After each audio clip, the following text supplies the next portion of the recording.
Good morning. Ngasigi akhoi card message habeta yengminarase ko. Ngasise akhoi leba popo numit ko. Leba popo numit leba popo akhoi nasina gadaba color se red kumba kai kumba tumana use to bibe ai ko. Ado ha mada card ki message yengminarase aduga timing up haba habeta share tawzarage ko. Ado aina kaino haitare ko haidi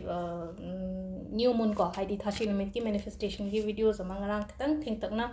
aina upload tawgimne ko adu dum yengbibe ai ko. Hadi haying tawgadab tang trampan kun ko hadi trampan kun bawada matam katang lay ko atuna hadi katang nang hodre na khala se batang trampan se ko aduna kun da kai da tawbir shwe ko do hana gi duga dum pattern di adum katang mong di mane ko mong manna badu da hadi handa gi sina mu release to hon bagi haite phatta release to hon bagi ena ha petang khara share to gi ne ba adu da ha petang ngarang gi da chang ga ying biro ko du gi pot mana ado ham da khoi gi card message ha petang ying ase ko card hum katang ki gi lo to ko du maina ha tar ko card number 1 2 3 ko 1 2 3 ado silere ko ama ani ahum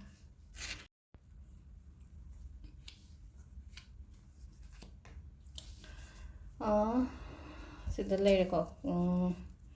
ahambagi khan bangai se hai tar ko hajik se interest hai ta ngasi gi na har ngasi gi energy har ga ding ngasi je thabok to da pukning kya chang da bukota ba hai tar ko talak pa do ma ga sum ti gi tori routine adai aina pam do e phangdram ni na adum tandharak pa hai tar ko hadi give up to ra sira kan khalak pu du sida to ba ya de ko give up to ba ya de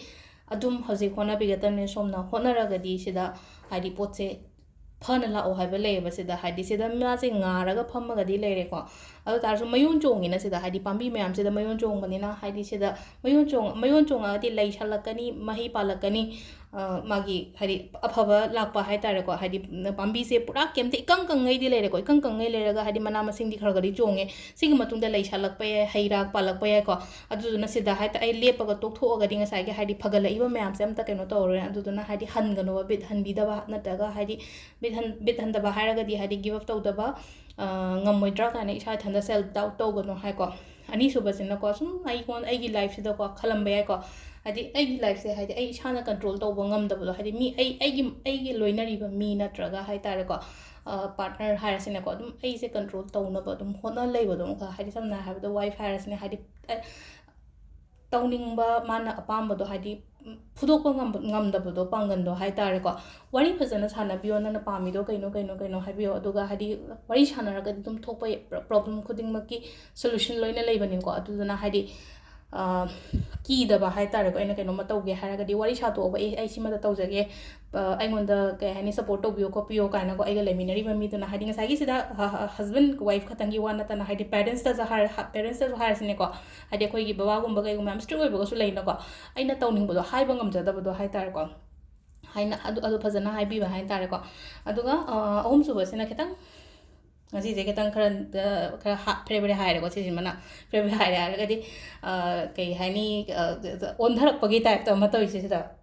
tower se da gi hadi tara ise mi se ko ta si se tum ketang kani negative oina oi ba hai tare ko section bio ngasi go na hara ga di mi khana biro no section lo so ko pandana ba hai tare ko phajana lighting khoirama ga yum da gi thokpi ba hai tare ko imung da lera ga so kani si de ondhari na mai se ko ondha bo oi bani na hadi ketang negative oina lak bani na hadi isana precaution lojara di hari so ko pan bado la oi dena ko aduna ni ko sidan sigi message hara ga di ko ham akhoi gi kaino yenga se ko aphaba timing se ko pung 9 ga minute ani da gi ko 9 ga minute ani da gi na ga 38 ga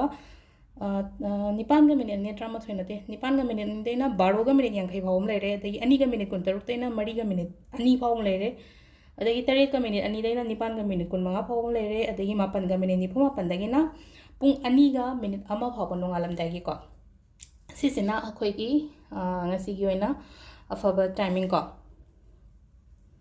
alas da lere ngasi gi koi card message ko